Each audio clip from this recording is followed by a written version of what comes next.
Iniciando a gravação, presidente. Obrigado. Bom, vamos retomar os trabalhos, então.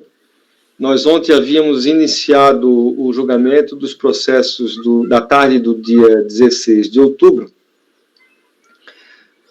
na sexta-feira, e havíamos julgado os itens 135, 137 a 141, o item 142 e o item 143. Nós vamos aproveitar esse tempo para julgar mais um ou dois processos, tá?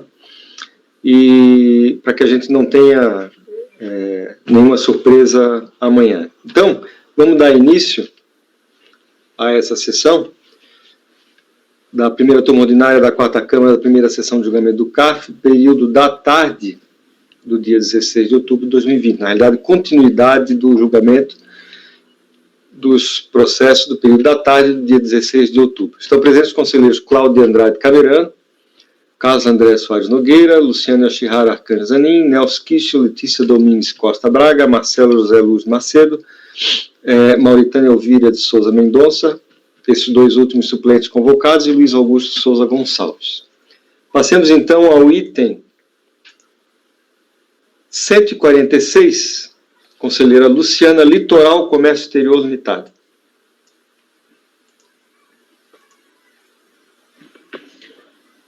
Esse processo, ele trata de um pedido de retificação de erro, na declaração que acabou decorrendo no despacho decisório que não homologou a compensação.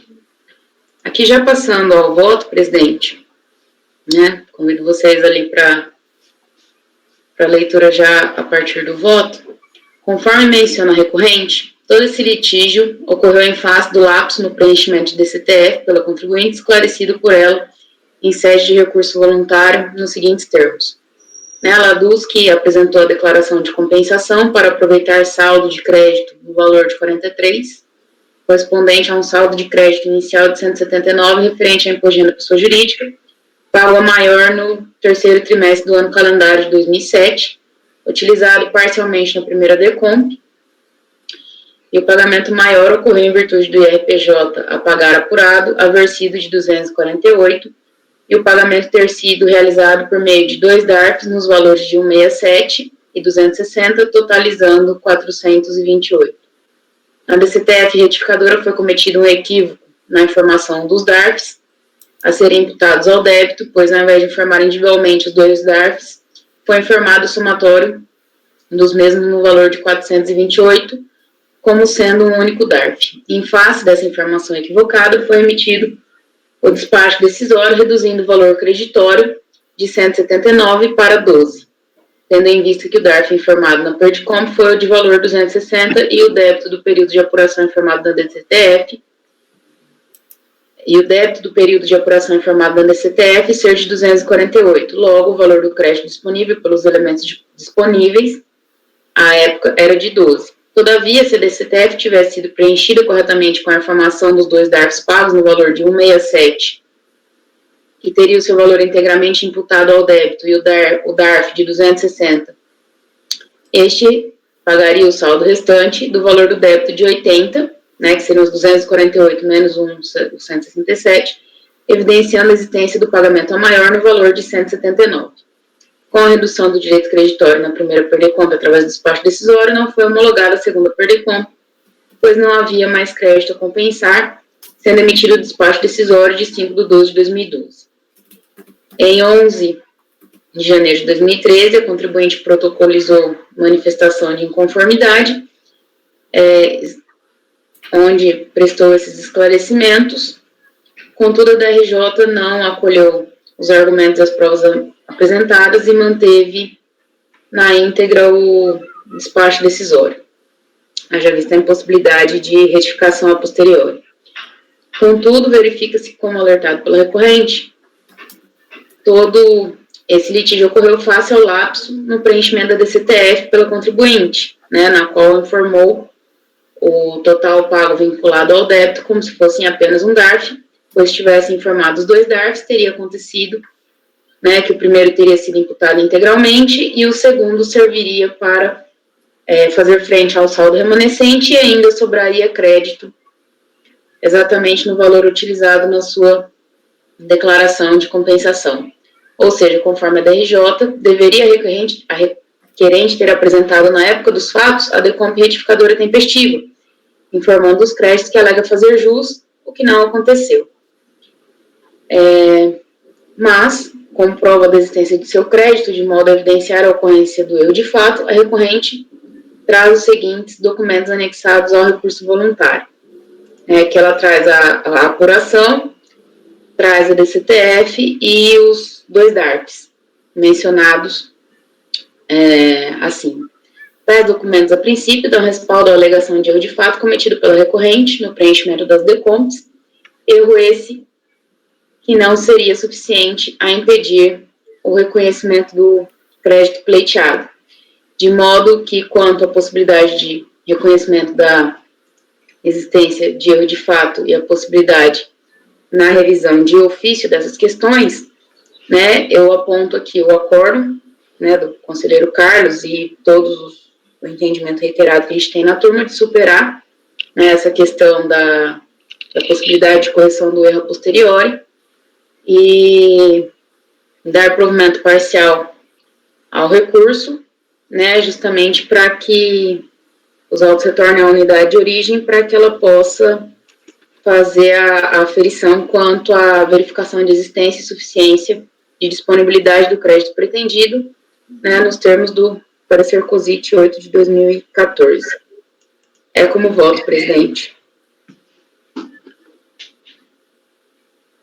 Alguém quer fazer alguma consideração?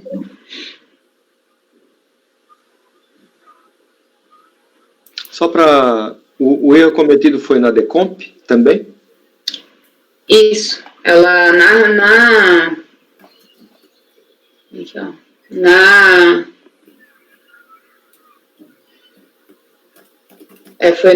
isso. Quando ela informou os pagamentos, ela informou apenas o DARF como se fosse único.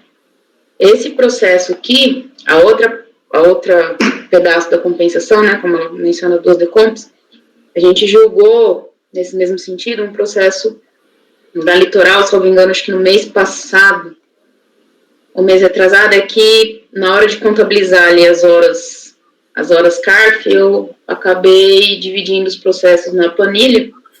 Esse ficou para ser julgado agora, mas esse mesmo erro a gente já tinha analisado no mês anterior. Doutor Carlos.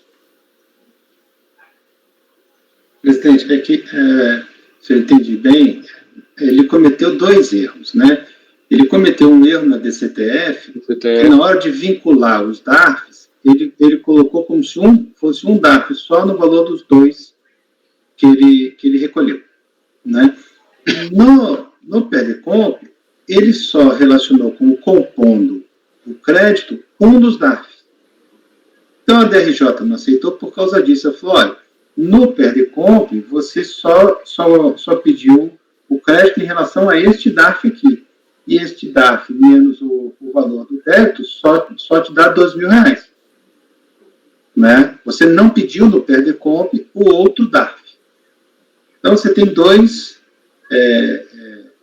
se pode considerar 2 erros de fato aí no preenchimento. Um na DECOMP, que ele deixou de colocar um dos DARFs, e outro na DCTF, que ao invés de ele colocar 2 DARFs, ele colocou como se fosse um DARF só com valor somado. Então, são esses dois pontos. Uhum. Doutor Camerano. Então, essa é mais ou menos isso daí mesmo, esses erros que o doutor Carlos André falou, que a conselheira botou no seu voto. Eu me pergunto se não daríamos para resolver isso por aqui, se é apenas uma apuração do lucro presumido, que se ela está correta na DIPJ, fosse um problema de DCTF já corrigido, não houve restrição nenhuma ao cálculo do lucro presumido, aos valores que estão nos dados. Não sei se... Mas enfim... Mas pelo que eu estou entendendo do voto, ela está dando provimento no sentido de reconhecer esse erro, ou de afastar esse de afastar o óbice. determinando a unidade local que aprecie o pedido, conforme as alegações, né? Tá bom. Entendi, não, entendi, sim. Só achei que pudesse fazer por aqui, mas é melhor assim, né? Doutor Carlos.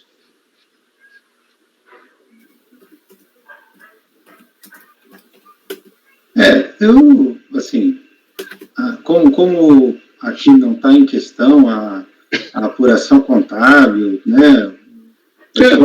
O erro de fato é uma questão só da indicação dos DARFs, né?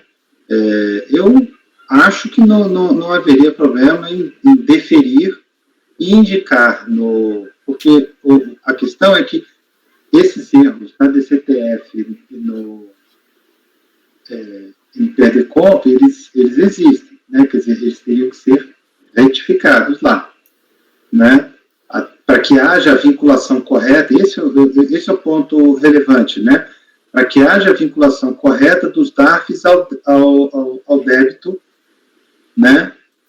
De forma que o DARF não fique, o pagamento não fique solto em relação ao débito, né? O Dr. Luiz Augusto, que trabalhou com isso, o chefe do CEORT lá em Florianópolis, conhece essas questões, né?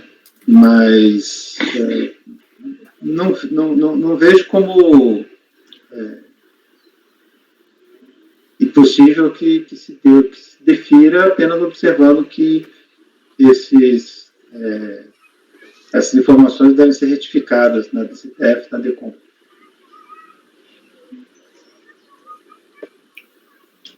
Só, assim, também entendo, né, a posição de vocês, mas até como eu mencionei, né, como outro processo a gente já julgou nesse sentido e tratava-se do mesmo erro, né, aqui mencionado, só que uma DECOMP gerou um processo, outro PRDCOMP gerou outro processo, a princípio acho que seria até para fins de apuração, né, comum, a gente já determinou que fosse retornada a origem para essa verificação. Acredito que o mais coerente seria manter nos dois até para fins de verificação e consolidação aqui do crédito pretendido mesmo. Não sei se a gente deferir um direto aqui, né, se o outro já voltou. Acho que seria mais essa... Embora não veja óbvio aqui, realmente em deferir, mas... Né, só para não causar essa confusão aí. Para ser coerente em relação ao anterior, né? Tudo bem. Isso. Porque a turma já tinha decidido, né? Ok. Passemos à votação, então. Doutor Camerano. Acompanhe a relatora, presidente. Doutor Carlos. Com a relatora. Doutora Letícia. Com a relatora, presidente. Doutor Nelson.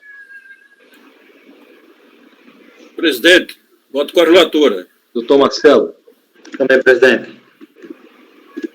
Doutora Mauritânia.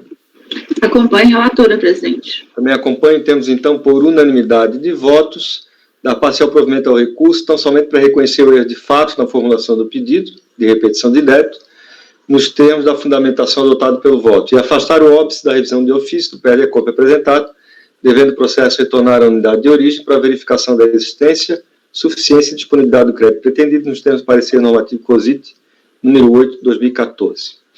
É isso, né? Ok. Nós temos aí 7 minutos.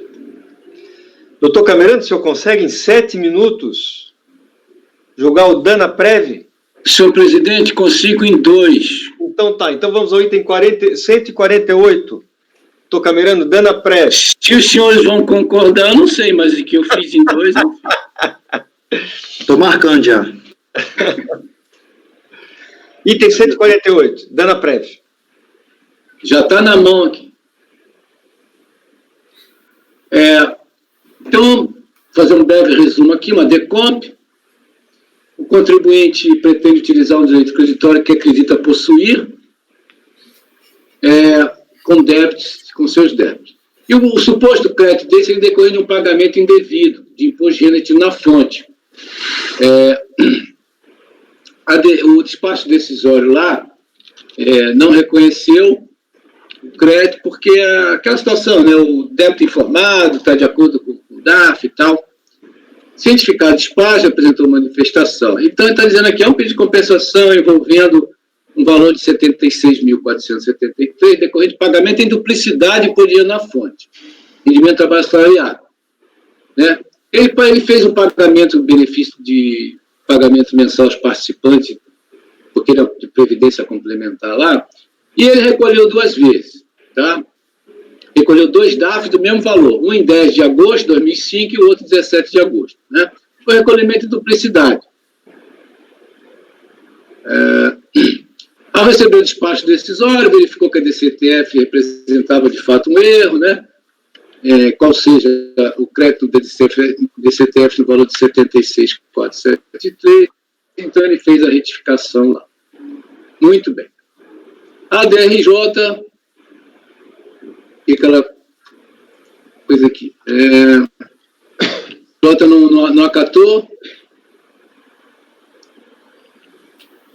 porque ela disse aqui no final, eu estou na folha 3, a DRJ disse que a documentação adequada para justificar a alteração da DCTF deve ser composta pela escrituração contábil e ou fiscal, amparada pela respectiva documentação de suporte. Né? Muito bem. Então, não apresentou essas provas lá, a DRJ não acatou e considerou não homologada a compensação. No recurso voluntário, ele repete os argumentos trazidos na impugnação. E TI trouxe os documentos também que eu esqueci de colocar aqui. Estou aqui passando aqui no voto, presidente. Quando na apresentação da manifestação de inconformidade dirigida ao indeferimento proferido no despacho decisório, a interessada apresentou então a DCTF retificadora a planilha dos dados dos participantes, cuja retenção foi de 76.473, e os DAF dos valores recolhidos, então alegada em duplicidade, no valor de 76.473,19, pago em 10 de janeiro de 2005, e outro mesmo valor, pago em 17 de agosto de 2005. Esses documentos, entretanto, segundo a decisão recorrida, não detinham a força probatória necessária para a confirmação do crédito pleiteado. Então, aqui reproduz aqui que a DRJ tinha se manifestado que apenas os 2 DAF não seriam suficientes. Né? A posição assumida pela DRJ ela é correta. Assim como seria também correta se a unidade julgadora procedesse a uma diligência, uma vez que aparentemente seria o caso da alegação do contribuinte de sentir que ele cometeu um equívoco na apresentação da DCTF que respaldaria o crédito pretendido, informando a transmissão da correspondente DCTF retificadora com o intuito de reduzir ou excluir o débito tributário confessado. Esta em itálico aqui é o que está alinhavado no parecer normativo da COSIT número 2. Então, eu estou apenas citando aqui que a DRJ poderia ter observado esse parecer e ter demandado uma diligência. Então, eu grifei aqui, ó. O órgão julgador poderá baixar o processo administrativo fiscal em diligência, a fim de analisar as questões fáticas envolvendo a análise do crédito, né? Note-se que tal procedimento é fundamental para a segurança do crédito, pois, a princípio, é a DRF que tem as condições de avaliar se aquele crédito já não foi alocado em outro pé-de-conta, além de questões meramente monetárias que podem gerar improcedência parcial. Porque os indícios eram fortes de que realmente teria havido um recolhimento de duplicidade. A DRJ podia se valer do parecer aqui e achar. Mas agora, em seu recurso voluntário, a recorrente trouxe as provas que entendeu necessárias, em face da natureza dos documentos, então alertado pela decisão de piso, escrituração contábil e documentos. Em documento 1, que é o índice do processo, após o recurso voluntário, tem-se a planilha participante, desligados, resgate, com os dados de retenção de 76.473,19 e parte do diário geral, onde se encontram registrados recolhimentos de 76.473 em 10 de agosto e outro mesmo valor em 17 de agosto de 2005. Cópia dos DAFs e balancetes. Me parece que constatado, sim, o crédito pleiteado. São fortes indícios da duplicidade de recolhimento. Tudo devidamente contabilizado, já retificado a DCTF e sem qualquer ressalva nesse sentido. Assim, cabe à unidade de origem certificar-se quanto ao crédito ora reconhecido, se ainda disponível para compensação nesse processo, conforme a orientação do próprio parecer normativo 02 de 2015. Conclusão, senhor presidente, é o voto da provimento ao recurso voluntário, que, meu entendimento, está perfeitamente comprovado aqui o recolhimento em duplicidade daquele valor. Muito bem. Alguém quer tirar alguma dúvida, conselheiro? Então, passemos à votação. Conselheira Luciana. Acompanho o voto, presidente. Doutor Carlos. Acompanho. Doutora Letícia. Acompanho, presidente. Doutor Nelson. Presidente, acompanho o voto. Doutor Marcelo. Também acompanho, presidente. Doutora Mauritânia. Acompanho, presidente. Também acompanho. Temos, então, por unanimidade de votos, dar provimento ao recurso para reconhecer o crédito de 76.473,19 e homologar as compensações realizadas até o limite do valor reconhecido. Com isso, a gente fecha esse pequeno período, o julgamento desses dois processos, relativos à tarde do dia 16 de outubro. Tá? Eu peço ao apoio que encerre a gravação.